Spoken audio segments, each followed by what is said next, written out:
Coffee হাউসের সেই আড্ডাটা আর নেই, আজ আর নেই। গানে গানে পরিপূর্ণ কফি হাউসের সেই আড্ডাটা আজ আর নেই, আজ আর নেই। আড্ডা, গান, তর্ক আর চিন্তার উর্বর মাটি কলকাতার কলেজ স্ট্রিটের কফি হাউস।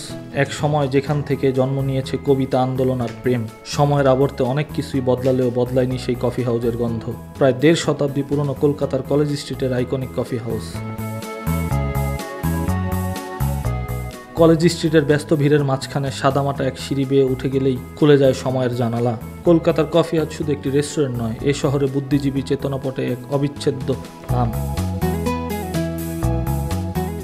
1942 সালে রয়্যাল ইন্ডিয়ান কফি হাউস হিসেবে যাত্রা শুরু। এরপর ভারতীয় কফি বোর্ডের হাত ধরে হয়ে ওঠেন ইন্ডিয়ান কফি হাউস। এই টেবিলগুলো সাক্ষী থেকেছে দেশভাগ, নকশাল আন্দোলন, আবার গান, আড্ডায়, প্রেমের শুরুতেও।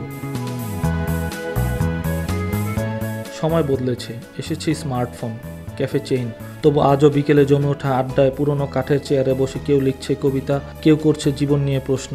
কফি হাউস কেবল দেয় চায়ের স্বাদ নয়, দেয় জীবনের এক আস্বাদ, যেখানে সময় যেন একটু ধীরে চলে আর মন হারিয়ে যায় পুরনো দিনের এক ফোঁটা গল্পে। কফি হাউস শুধু কলকাতা নয়, বাঙালির এক আত্মার অংশ। আজও সেখানে গেলে শোনা যায় কফি হাউসের সেই আড্ডাটা আজও রয়ে গেছে কারো না কারো মনে। রিয়ান মিঠুন, সদ্য সংবাদ।